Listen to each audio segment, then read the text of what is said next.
네, 저는 오늘 디모데 후서 4장 9절로부터 13절까지의 말씀을 가지고 믿음의 동역자가 되라고 하는 그런 제목으로 잠시 여러분들과 함께 은혜 나눠보려고 합니다.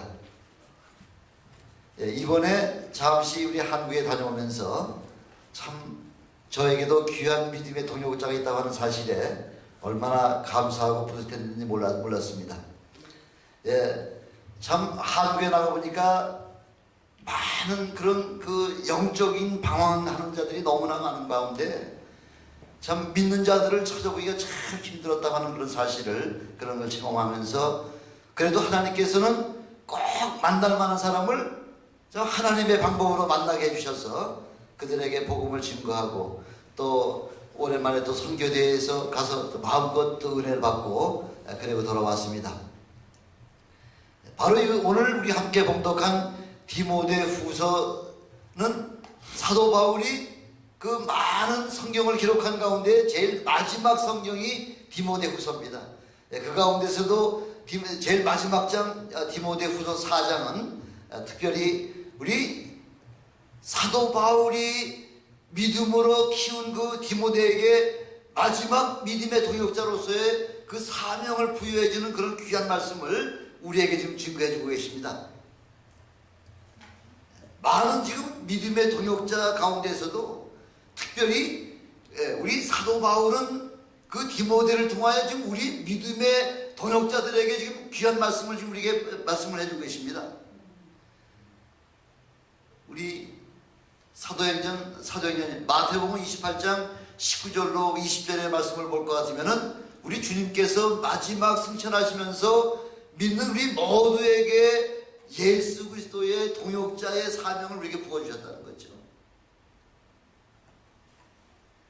주님께서 다 맞추지 못하고 우리에게 나머지 사역을 우리에게 맡겨주셨기 때문에 우리는 주님이 오시는 그날까지 주님께서 맡겨주신 사명을 감당하지 않냐고서는 동역자의 사명을 감당하지 못한다는 거죠. 그래서 디모데후서 4장 2절에 가장 중요한 핵심적인 말씀이 뭐냐면 너는 말씀을 전파하라. 때를 얻든지 못 얻든지 항상 힘쓰라고 그렇게 우리에게 분부하고 계십니다.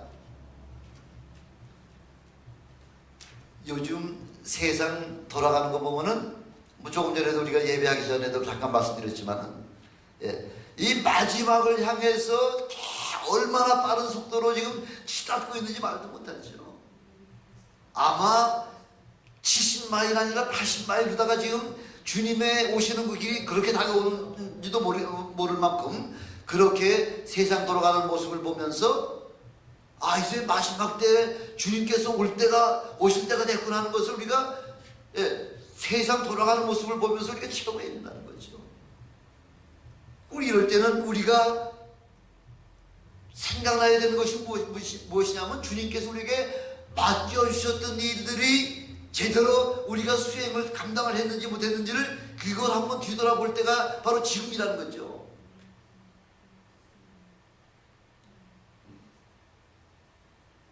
마지막 때가 가까우면 가까울수록 점점 우리에게 그 부과시키는 그 사명감은 점점 더 커진다는 거죠. 주님이 오셔서 너 뭐하다 왔느냐고 이렇게 물어보실 때 우리가 주님 앞에 지금 내놓고 드려야 될 그 열매를 드려야 될 때가 바로 지금 이때라는 거죠.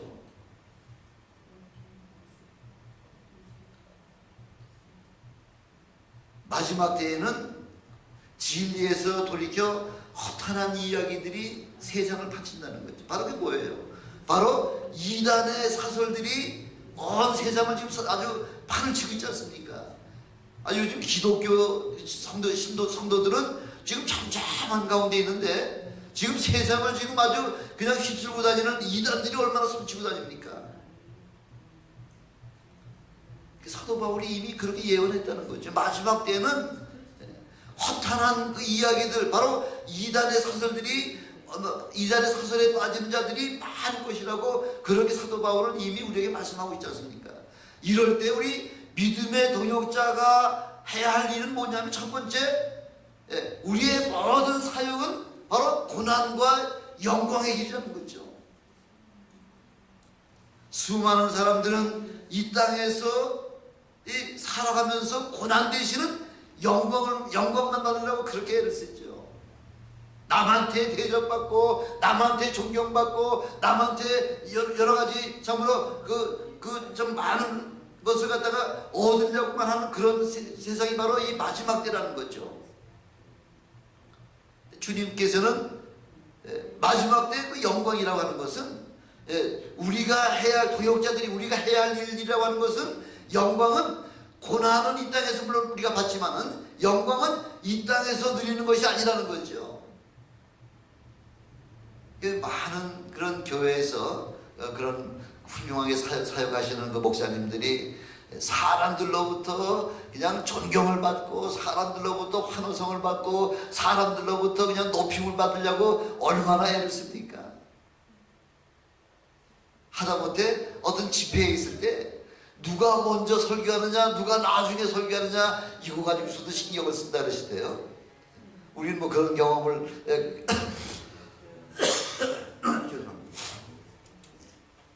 누가 먼저 순서를 받느냐, 누가 뒤늦게 순서를 받느냐, 이것 가지고서도 지금 그것 가지고도 서로 경쟁을 한다는 거죠.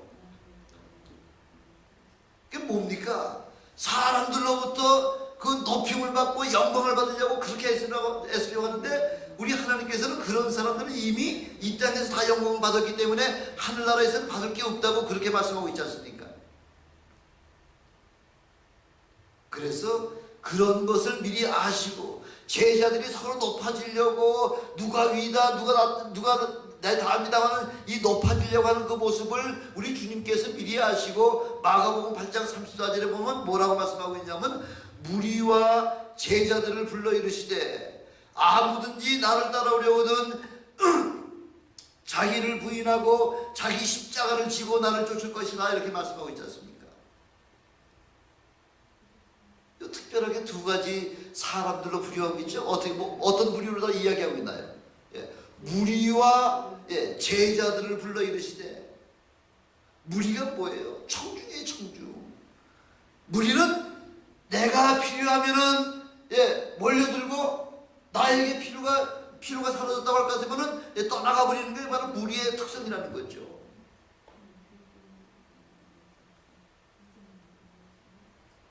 동역자라고 하는, 믿음의 동역자라고 하는 것은 그렇게 필요할 때만 따라다니고 필요하지 않을 때는 떠나가는 그런 자들이 아니라, 어떻게 우리 주님을 따라오려거든 자기 자신을 먼저 부인하라는 거죠. 그리고 자기 십자가를 지고 그런 고난 가운데 주님을 따라오는 것이 참 믿음의 동역자라는 거죠. 그것이 우리 주님께서 우리에게 분부하신 바로 그런 사역자가 되어달라고 우리에게 말씀하고 계시는 것입니다. 주님과의 그 믿음의 동역자라고 하는 것은, 주님이 하시던 일을 이제 우리에게 맡겨주시기 때문에 우리가 주님의 동역자가 되는 거죠. 주님 앞에 우리가 동역자의 삶을 살려고 할 것 같은 것은 바로 그것은 고난의 길이요 희생의 길이라는 것입니다. 영광은 주님께서만 받잖아요. 주님께서도 영광을 받으실 때 어떤 영광을 받으셨나요? 모든 고난을 다 받으시고 난 이후에 비로소 내게 하나님께 영광을 주셨다고 그렇게 말씀하고 있는 거죠. 고난 없이는 우리 주님께서도 영광의 반열에 참여하지 못한다는 것입니다. 무리는 참 제자가 될 수가 없다는 겁니다. 무리들은 오병이어의 그 이적을 체험했고, 병에서 그 자유함을 얻은 이런 엄청난 은혜를 체험했으면서도 불구하고, 받을 때만 예수를 따랐지만 예수님이 내게 별 상관이 없다고 생각할 때는 다 예수를 죽이라고, 십자가에 달려 죽이라고 그렇게 소리치는 것이 바로 그게 군중들이라는 거죠.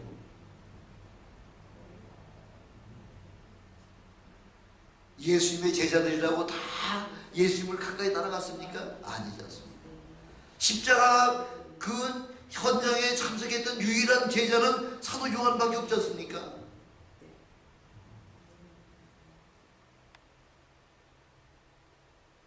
바로 소수의 사람들만 주님을 따랐지, 많은 무리들은 지금 끝까지 예수를 따라가지 못하고 예수님을 배반하는 배반의 반열에 참여할 수밖에 없는 것이 바로 그 군중이라는 것입니다.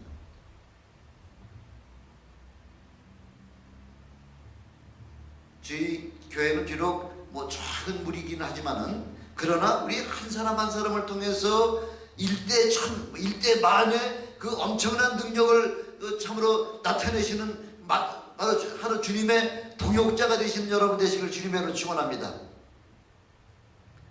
한국의 대표적인 그런 그 이단들이 있지 않습니까? 뭐 엄청나게 요즘 그 어떤 사람이 그 통일교 통일교 문선명이로부터 시작해서 또 신앙촌의 그 박태선 장로, 또 신천지의 이만희, 뭐 이런 모든 그 이단들이 지금 뭐 얼마나 지금 활기를 치고 다니는지 말도 못하죠. 통일교의 원리강론이 뭐예요? 바로 통일교나 신천지나 아니면 또 그 박태선의 그 신앙촌이나 다 누구의 제자냐면은 바로 그 사람들은 그 삼각산의 김백문이라고 하는 사람의 제자라는 거죠. 그 김백문이라고 하는 사람이 성경을 아담이 그 창세기에서 에덴 동산에서 범죄했을 때에 그 범죄의 결과가 바로 뭐냐면은 그 성적인 문제라는 거죠. 성적인 문제. 그래서 그 뱀과 하와가 성적인 그 관계를 통해서 그래서 모든 인류가 이렇게 그 범죄 속에 들어가기 때문에 그 문제를 그 하나님께로부터 선택받은 문선명의 그 피를 통해서 피가름을 통해서 모든 사람들이 구원을 받아야 된다고 이렇게 지금 주장한다는 것이죠. 신천지의 이만희 같은 사람은 자기 자신이 누구라는 거예요. 자기 자신이 구세주라는 거죠. 자기 자신이 제일 예수라는 거죠. 그래서 나를 따르는 14만 4천 명, 바로 이 사람들에게만 구원이 있다고 사람들에게 그렇게 미혹함으로 말미암아 많은 사람들이 아주 뭐 거기에 생사를 걸고서 그렇게 덤벼든다고 그러지 않습니까? 참 신기한 게요, 하나님의 생명의 말씀에는 그것이 그렇게 그 마음속에 받아들이지 못하는데 이단 사설이 한번 선포가 되기 바라면은 수많은 사람들이 그냥 생명 걸고 따라다니는 그 모습을 보면서 이번에 그 구원파의 그 유병원이라고 하는 그 사람도 아니 예수 팔아서 얼마나 자기 이익을 뭐 수천억을 챙겼다고 그러지 않습니까? 예수 팔아서 자기 개인 이득을 취해가지고서 하려고 하니까 그게 하나님께서 그대로 보고 두시지 않으시죠.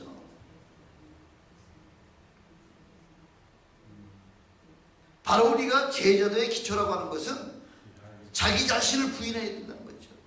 자기 십자가를 짊어지고서 주님의 고난에 참여할 때 바로 그런 자라야지만 참 주님의 그 믿음의 동반자가 된다고 그렇게 말씀해 주고 계시는 겁니다.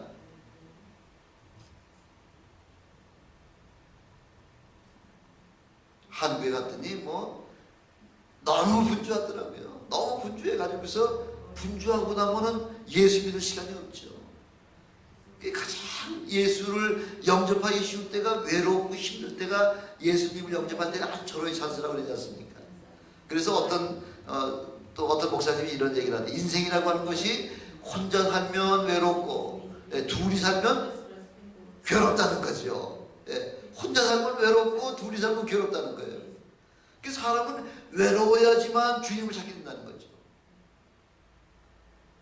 너무 바쁘니까 주님을 못 만나는 거죠. 참 이번에 아주 신기한 체험을 하나 했는데요. 제가 이제 기도원에 갔다가 금요일날 이제 늦지막하게 나와가지고서 이제 우리 처제의 집으로 다 이제 가는데 밤에 떨어지니까 밤 한 뭐 9시 반쯤 떨어지니까 어디 가야 될 때를 알지 못하잖아요. 그래서 이제 전화를 걸어놓고 내가 집 떠나니까 한 9시 반쯤 도착할 겁니다 하고서는 전화를 걸어놓고 버스를 타고서 이제 같이 가는데 내려야 될 때를 내리지 못하고 한 정거장을 더 지나갔다는 거죠. 내려가지고서 여기가 지금 어디쯤인데 내가 뭐 그 정류장 이름을 대면 어디쯤 되는데 나를 좀 데려오라 그랬더니 좀 저기 사람을 바로 그 위치에 앞에 보면은 뭐 활기찬 병원이 혹시 안 보입니까? 그래요. 활기찬 병원이 버스 정차에 딱 내리자마자 정면 길 건너 정면에 활기찬 병원이 없느냐 그래서 있다고 보인다 그랬더니 거기에서 그 길 건너서 거기 잠깐만 기다리면 어떤 분이 찾아갈 겁니다. 그래서 어떤 분이 찾아오셔가지고서 병원 5층에 갔더니 작년부터 제가 그렇게 한번 만나려고 애쓰던 사람인데 예수를 믿지 않냐고 그냥 뭐 비즈니스를 막 한다고 해가지고서 막 엄청나게 지금 빚을 막 빚더미에 올라가 있는 한 청년을 만났는데요. 한 30대 중반인데 작년부터 만나려다가 못 만났는데 우연하게 하나님께서는 저를 한 정거장 더 지나가서 내리게 하고요. 거기서 또 바로 앞에 저 다른 곳에 멀리 사는 사람이 왜 하필이면 그 화정 앞에 있는 그 병원에 와서 입원을 했냐는 거죠. 그게 하나님의 방법이라는 거예요. 하여튼 기가 막힌 방법으로 하나님께서 그 청년을 만나게 하셔가지고요. 거기서 40분 동안 간증하며 예수님의 복음을 증거해서 그래서 그렇게 그분에게 복음을 증거할 수 있는 그런 기회를 하나님께서 허락해 주셨다는 거죠. 우리가 마음만 먹으면 전혀 우리의 생각과는 전혀 다른 방법으로다가 하나님께서는 그런 사람을 붙여주시고 그 사람에게 복음을 증거할 수 있는 기회를 허락하시는 그 모습을 보면서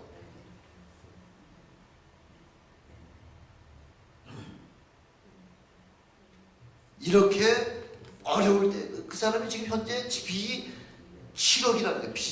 빚이 자꾸 눈덩이같이 불어난다는 거죠. 빚이 돈을 갚을 수는 없고 이자만 갚았는데 이자도 제대로 못 갚으니까 그 빚진 사람이요 가만히 있겠습니까? 야구방망이로 가져와가지고 두드려 패가지고요. 그래서 야구방망이 의도를 맞아가지고 병원에 입원하고 있는 거예요.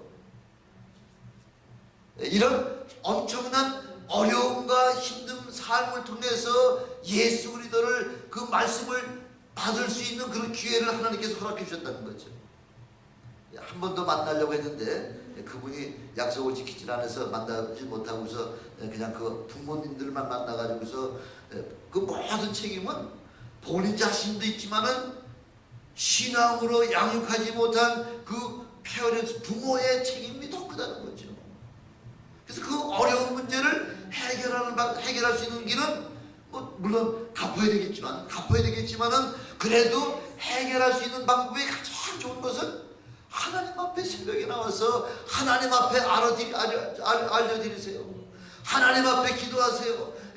새벽 기도 전에 미리 나와서 하나님 앞에 기도하고 또 할 수만 있다면 금식까지 하면서 그렇게 문제를 하나님 앞에 알려드릴 때 하나님께서는 해결할 수 있는 방법을 제시해 주실 것입니다. 그래서 그 본인과 그 부모들에게 같이 이래 복음을 증거하고 그리고 돌아왔습니다.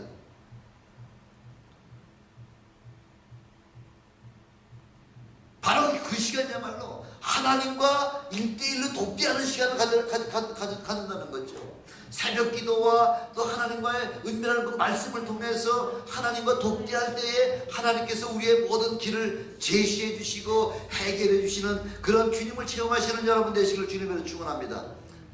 이렇게 말씀과 기도를 통하여 주님과 돕기할 때에 말씀이 꿰뚫어져 있다는 거죠. 말씀이 꿰뚫어지면 말씀이 창세기로부터 그 요한계시록까지 꿰뚫어지면 감히 이단 사설이 우리를 혼란시키지 못한다는 거죠.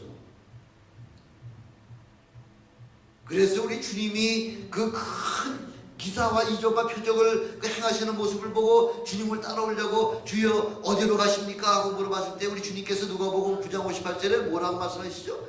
여우도 굴이 있고 공중에 새도 집이 있지만 인자는 머리 둘 곳도 없다 이렇게 말씀하고 계시지 않습니까?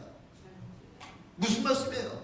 내 주님께서 하시는 그 영광의 모습을 보면서 하나님 앞에 나와서 세상의 명예와 세상의 모든 그런 권세를 어떻게 예수님을 통해서 잡으려고 지금 예수님 어디 계신지 내가 따라가겠습니다 이야기할 때에 우리 주님께서는 뭐라고 말씀하시죠? 여우도 굴이 있고 공중에 새우 집이 있지만 나는 인자는 머리 둘 곳도 없다는 거죠. 나에게 그런 은혜를 그런 것을 취하려고 따라오려고는 아예 생각지 하지 말라고 이렇게 경고의 말씀을 우리에게 좀 해주고 계시는 거죠. 물론 예수 믿고 우리가 은혜 받고 예수 믿고 축복받고 하는 건 당연한 것이지만은 그것 때문에 예수를 믿으려고 한다고 하는 것은 그게 바로 기복신앙이죠.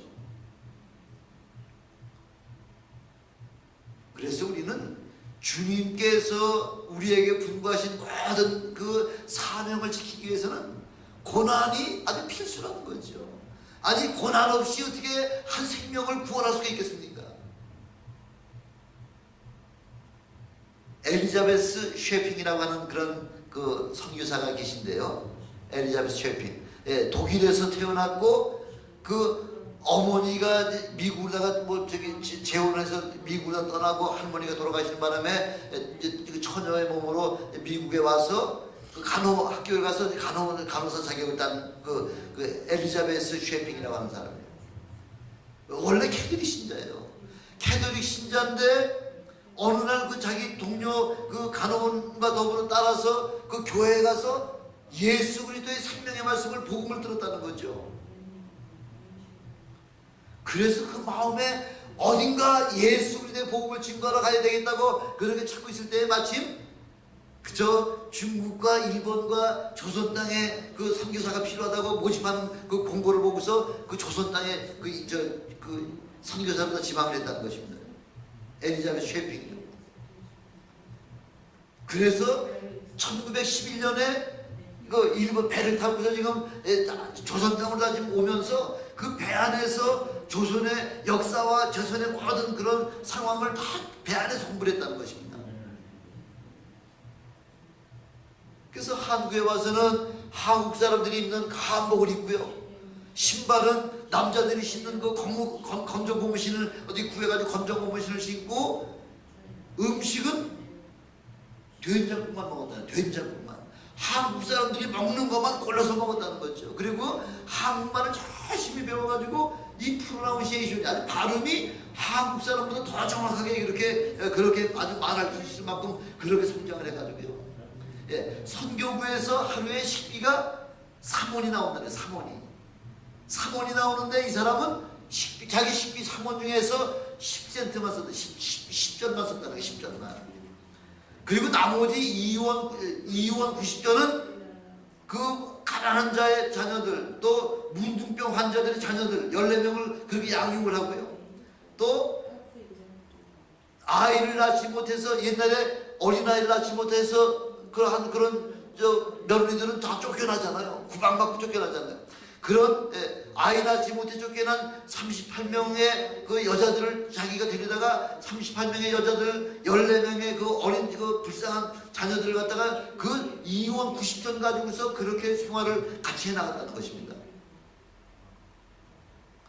그리고 이 아주 특별한 그 일은 쉐핑이 이 전라남북도를 다니면서 사역을 하는데 여자 500명에게 이름을 물어봤다는 거죠. 근데 500명 여자 중에서 이름 있는 여자가 10명도 안 되더라는 거죠. 뭐 이름이라는 게 뭐 옛날에 이름이라는 게 여자들이 무슨 이름이 있었습니까? 큰 년이, 작은 년이, 언년이 뭐 그런 거로다가 다 불렀지. 이름을 지어주지 않아서 이 쉐핑 여사가 그 여자들의 이름을 다 지어주고 그 한글을 모르는 사람들에게 그 한글을 다 가르쳐주면서 그렇게 엄청난 23년이라고 하는 그 엄청난 그 시간 동안을 그 어려운 한국 조선의 그 신학 복음을 증거하느라고 그렇게 애를 썼다는 거죠. 54세에 일기르다가 세상을 떠났는데 사망 그 원인이 죽음의 원인이 뭐냐면은 영양실조라는 거죠. 근데 남긴 재산을 찾아보니까 남긴 재산이 뭐냐면은 강냉이가루 있죠. 강냉이가루, 콘플라워, 강냉이가루 2홉하고 강냉이가루 2홉하고 현금 7전하고 담요도 한 온고도 아니고 담요 반쪽 요것이 남은 재산이 전부라는 거죠. 남은 전 재산이. 그리고서는 자기 몸을 그 의학 그 연구용으로다가 그 사용해달라고 그 의과대학의 해부용으로다가 기증을 하고서 그렇게 세상을 떠났다는 것입니다. 아니 그분이 미국에서 간호사를 하면은 얼마나 부유한 삶을 살면서 얼마나 그 자유를 누리고 마음껏 먹고 마음껏 즐길 수 있을 그런 삶을 다 포기해버리고 이름도 알 수 없는 어느 곳에 있는지도 알 수 없는 그 조선 땅에 지금부터 104년 전에 조선 땅에 와가지고서 엄청난 고생을 하다가 왜 그렇게 희생적인 삶을 살다가 죽었을까요? 뭐 때문에? 바로 예수 그리스도께서 맡겨주신 우리 동역자라고 하는 그 사실이 그 심장을 쳤기 때문에 그 심장을 가지고서 조선 땅에 와서 22년간 그렇게 사역을 감당하다가 그렇게 쓸쓸하게 죽고 그 시신마저도 다 병원에 그 의학 해부용으로다가 다 기부하고서 그렇게 말한다는 거죠. 뭐 때문에 그랬죠? 예, 이 땅에서의 고생은 바로 하늘나라에서 받아야 될 그 영광과 감히 비교할 수가 없다고 그렇게 말씀하고 있지 않습니까? 의의 멸류관을 예비된 것을. 그래서 사도 바울이 그 디모데후서 4장 7절에 보니까 내가 선한 싸움을 싸우고 나의 달려갈 길을 마치고 믿음을 지켰으니 이제 후로는 나를 위하여 의의 멸류관이 예비되었으므로 주 곧 의로우신 재판장이 그날에 내게 주실 것이니 내게만 아니라 주의 나타나심을 사모하는 모든 자에게니라. 바로 이 소망 가지고 그 엄청난 고난의 그 삶을 신앙의 그 복음을 증가하면서 그 일생을 살다가 그렇게 쓸쓸하게 세상을 떠난 그 셰핀 여사의 모습을 바라보면서 바로 이러한 삶이 우리에게 맡겨주신 그런 삶이 되시기를 주님의 이름으로 축원합니다. 바로 주님을 우리가 따라가는 그 길이라고 하는 것은 바로 고난의 길이라는 거죠. 믿음의 동역자가 되려면 두 번째는 변함없는 충성이 있어야 된다는 것이죠. 세상 바라보지 말고 오직 예수만 바라보라는 겁니다. 예수 우리가 처음 믿었을 때 예수님을 그 성령 체험하면서 예수님을 우리가 영접했을 때 그 감격이 얼마나 컸습니까? 바로 처음 믿을 때 그 순수함을 잃지 말라고 그렇게 우리 지금 사도 바울은 우리에게 지금 말씀하고 계시는 겁니다. 바울을 따라다니며 동역했던 데마가 세상을 사랑해서 바울을 버리고 데살로니가로 가버렸다고 하는 참이 안타까운 그 말씀을 지금 디모데후서 4장에서 우리에게 그렇게 지금 말씀하고 있지 않습니까? 그렇게 사도 바울을 따라다니면서 그렇게 함께 동역하던 자가 어느 날 그 사역이 힘들고 어려우니까 그 믿음의 길을 떠나서 데살로니가로 세상을 사랑해서 데살로니가로 떠나가는 그 데마를 바라보면서 그 사도 바울의 마음이 얼마나 안타까웠겠냐는 거죠.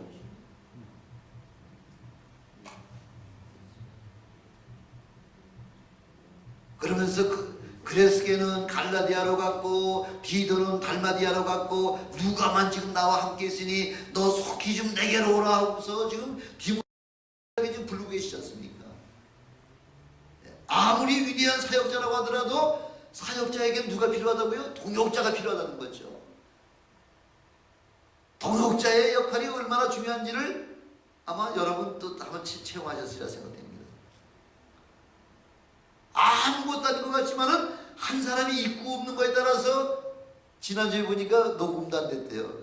아까 여쭤봤더니 뭐 혼자서 이렇게 이것저것 할 수가 없어가지고서 한 사람이 자리를 지키지 못하기만 해도 여러 가지가 차질이 생기는 거죠. 그래서 사도 바울이 이제 3차 선교여행을 마치고 지금 밀레도에 도착해가지고 에베소에 있는 장로님들을 지금 초청하지 않습니까? 밀레도로 다 좀 와주세요. 와서 지금 장로들에게 지금 사도행전 20장 18절로부터 24절까지의 아주 마지막 고별 설교를 지금 하고 있지 않습니까? 어떤 설교입니까? 사도 바울이 장로님들을 이렇게 모셔놓고 에베소에 있는 장로님들을 다 지금 밀레도에 지금 오시게 해가지고서 지금 뭐라고 나의 달려갈 길과 주 예수께 받은 사명 곧 하나님의 은혜의 복음을 증거하는 일을 마치려 하면은 나의 생명을 조금 더 귀한 것으로 여기지 아니하노라 하고서 그렇게 장로님들에게 그렇게 자기 간증을 하는 거죠. 이제 나는 예루살렘으로 가면은 예루살렘에 가서 어떤 형벌을 받고 내 생애가 마지막이 될 줄로 나는 생각하면서 지금 예루살렘으로 가지만은 그러나 주 예수께 받은 사명, 곧 하나님의 은혜의 복음 증거하는 일을 마치려면은 내 생명을 조금 더 귀한 것으로 여기지 아니하노라 하는 그런 신앙 고백을 사도 바울이 사도행전 마지막 장로님들 앞에 고백 설교를 하고서요. 지금 디모데후서 4장 7절 8절에 지금 조금 전에 제가 봉독해 드렸듯이 내가 이제 마지막 내 인생의 제일 마지막 순교 직전에 와서 지금 사도 바울의 고백이 그거지 않습니까? 내가 선한 싸움을 싸우고 나의 달려갈 길을 마치고 믿음을 지켰으니 이제 후로는 나를 위하여 의의 멸류관이 예비되었으므로 주 곧 의로우신 재판장이 그날에 내게 주실 것이니 내게만 아니라 주의 나타나심을 사모하는 모든 자에게니라 하면서 이 마지막 제일 최후의 그 고백도 지금 이 땅에 우리에게 맡겨주신 사명, 이 동역자, 주님께서 맡겨주신 동역자의 사명을 잘 감당해달라고 하는 마지막 고별의 기도를 하시고서 지금 순교에 지금 임하시는 거 아닙니까?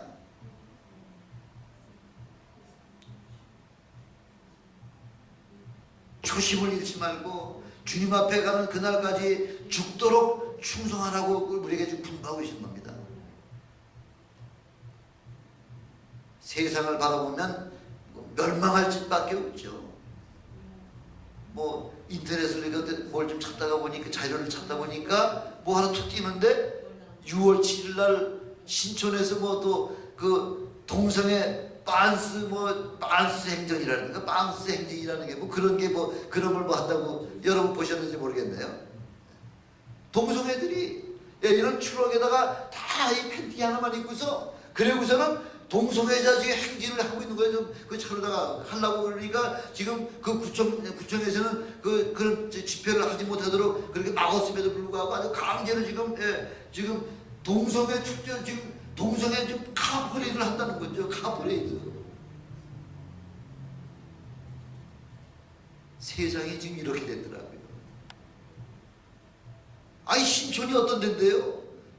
그 기독교 신앙으로다가 학교들이 세워져가지고 그 기독교 신앙으로 동를 통하여 지금 대한민국의 모든 지도자들이 그 수많은 지도자들이 배출된 바로 그 지역에 지금 하나님을 대적하는 동성애자들이 모여가지고서 팬티만 입고서 지금 자동 버스 뭐 이런 추락의 뒤에도 타고서 지금 시간진하겠다는 거죠. 우리 권리를 좀 보장해달라고 하는 그 얼마나 지금 막갈대로 가는 그런 모습을 바라보면서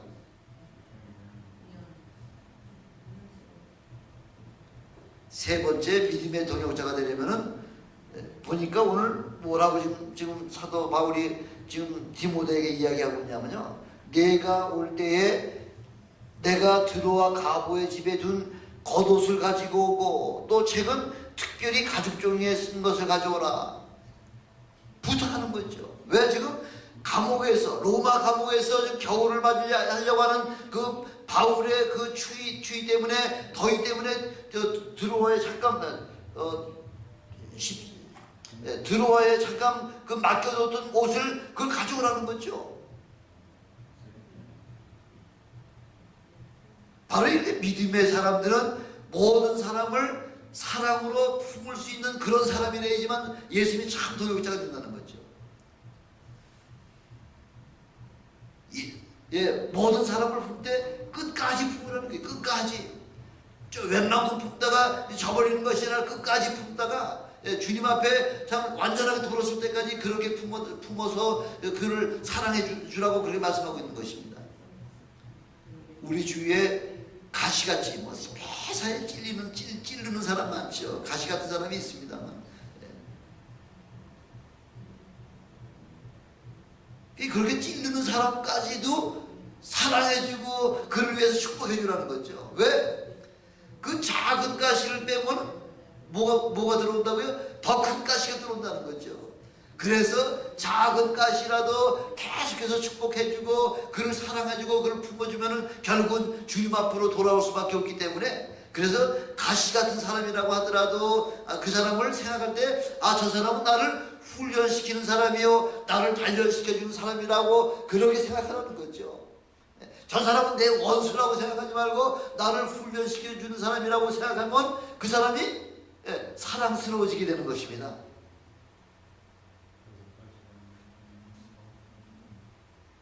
그리고 11절에 보니까 디모데에게 내가 올 때에 마가를 데려오라고 이렇게 말씀하고 있잖아요. 마가와 지금 바울과의 관계는 어떤 관계예요?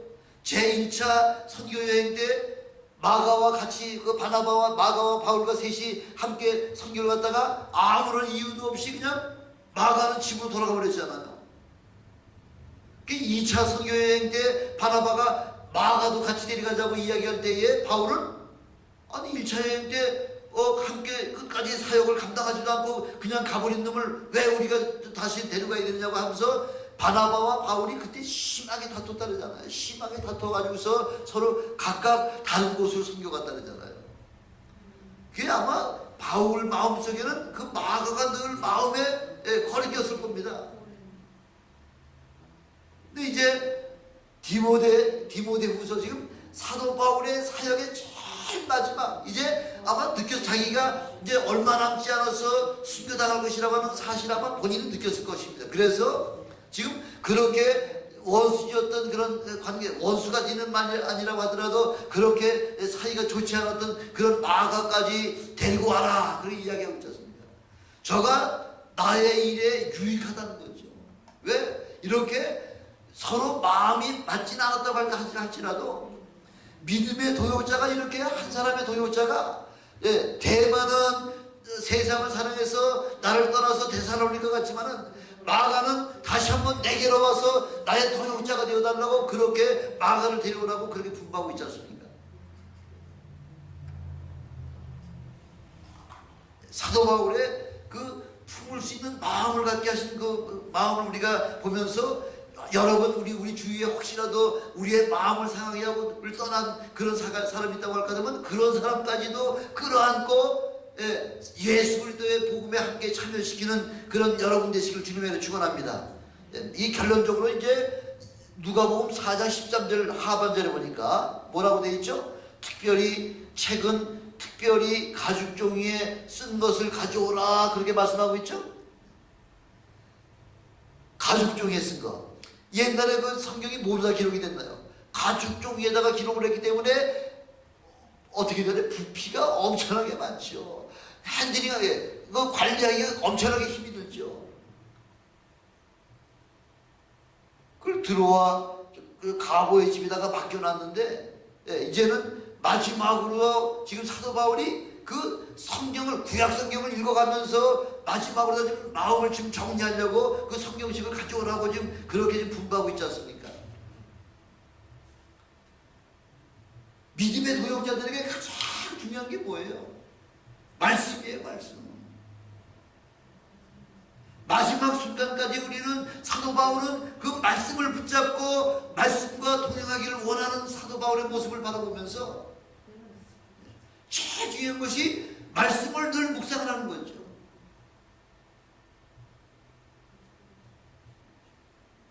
그리고 성경을 많이 읽고 성경을 많이 묵상하고 그렇게 할 때에 말씀보다 더 중요한 것이 없다고 하는 사실을 우리에게 다시 한번 일깨워 주는 것이죠. 그래서 저희가 늘 강조하는 게 다른 거 이런저런 종교소설 같은 거 다 중요하지만 제일 중요한 것은 성경밖에 없다는 거죠. 성경. 이 성경은 2000년 내에 가장 아주 베스트셀러 중에 베스트셀러가 성경이지 않습니까? 왜? 이 성경에는 인류의 모든 역사가 다 드러나 있고요. 인류의 모든 과학이 드러나 있고요. 인류의 모든 문학이 다 포함되어 있고요. 우리 인생에 살아가는 그 모든 길잡이가 바로 이 성경 안에 다 들어있기 때문에 이 성경 하나 가지고 우리가 일평생 살 것 같으면은 성경에서 여러분들에게 모든 지혜와 명철과 모든 능력을 다 베풀어 주시는 바로 그 책이기 때문에 늘 성경을 가지고서 지금 성경을 여러분 벗삼으라고 하는 사실을 지금 사도 바울이 우리에게 지금 그 예시적으로 말씀해 주고 있는 것입니다.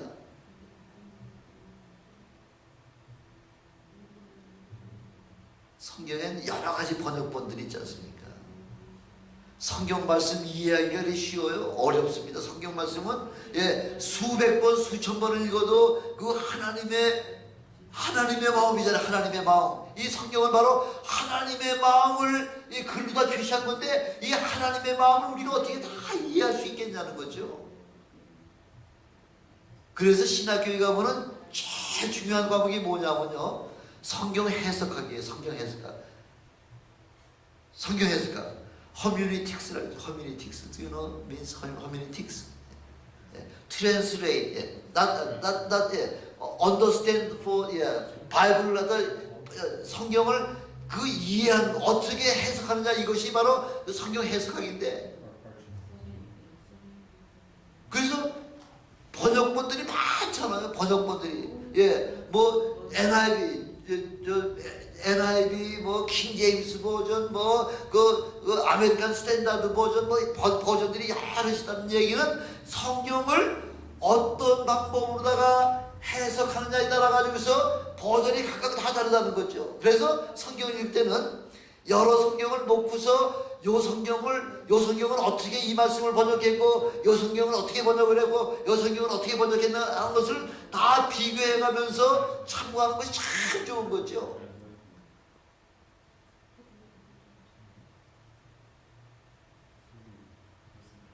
물론 오리지널 성경에서 신약 성경을 번역한 건 헬라말로다가 했고요. 구약 성경은 히브리 말로다가 번역을 했지만은 그 히브리어과 헬라말을 갖다가 영어나 뭐 라틴어나 한국말로다가 번역할 때에 각각 조금씩 다 좀 틀려가게 우리 각각 자기들의 마음에 편한 데다가 그렇게 번역을 한 것이라는 거죠.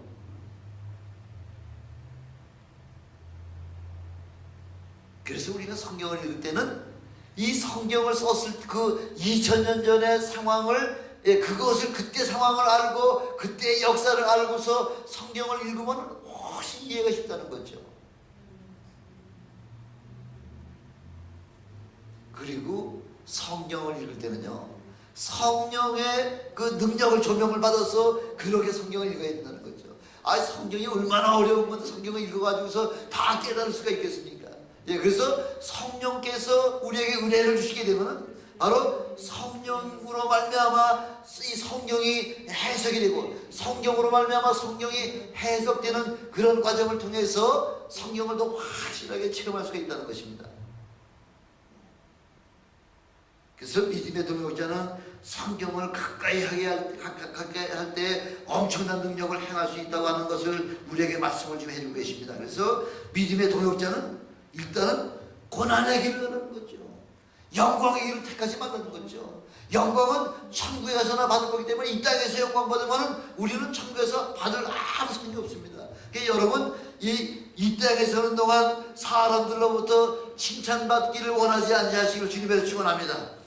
사람들에게 칭찬받으면 그만큼 내 상급은 이미 없어지고 마는 것이기 때문에 가능한 한 여러분 사람들로부터 칭찬받지 않으시기를 주님에서 축원합니다. 그리고 변함없는 충성. 우리의 충성은 주님만 아십니다.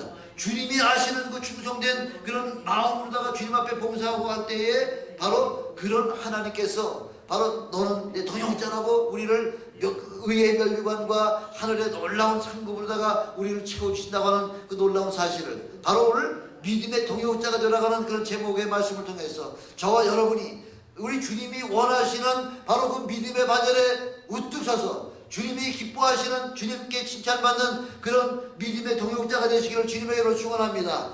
기도하시겠습니다. 전능하신 아버지 하나님 감사합니다. 아버지 하나님, 사도 바울이